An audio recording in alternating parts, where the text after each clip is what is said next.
குயில் ஒண்ணு மரத்துல உட்கார்ந்து ரொம்ப அழகா பாடிக்கிட்டு இருந்துச்சு.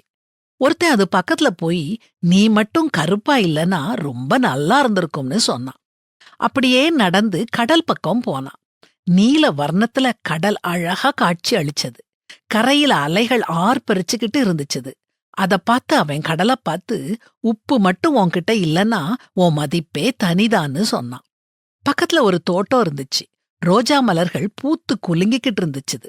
சிவப்பு, மஞ்சள், ரோஸ் நிறத்துல பலவிதமான ரோஜாக்கள்.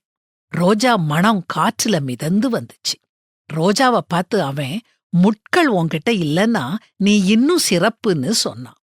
குயில், கடல், ரோஜா இந்த மூணும் அவனை பார்த்து சொல்லுச்சு. குறைகளை மட்டுமே பார்க்கும் குணம் மட்டும் உன்கிட்ட இல்லன்னா நீ எங்கேயோ போயிருப்ப. இது கதைனாலும் இதுல எத்தகைய உண்மை பொதிஞ்சிருக்குது பாத்தீங்களா? எதை பார்த்தாலும் யார கண்டாலும் முதல்ல நாம கண்டுபிடிக்கிறது குறைகளைத்தான். வாயாடின்னு நாம சொல்ற பொண்ணு நல்ல குணமுள்ளவளா இருப்பா. கோபக்காரருன்னு நம்மளால பட்டம் கொடுக்கப்பட்டவரு பாசமுள்ளவரா இருப்பாரு. சேட்டை பண்ற குழந்தை அறிவாளியா இருக்கும். இப்படி சொல்லிக்கிட்டே போகலாம். மனுஷங்களாகிய நம்ம எல்லார்கிட்டையும் குறைகள் இருக்கத்தான் செய்யும். ஆனா அதே சமயம் எல்லார்கிட்டையும் பல நிறைகளும் இருக்கும்.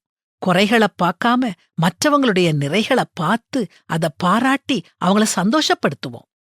சகோதர சிநேகத்திலே ஒருவர் மேல் ஒருவர் பட்சமாயிருங்கள், கனம் பண்ணுகிறதிலே ஒருவருக்கொருவர் முந்திக் கொள்ளுங்கள் அப்படின்னு பரிசுத்த வேதாகமமும் நமக்கு கற்றுக் கொடுக்குதே.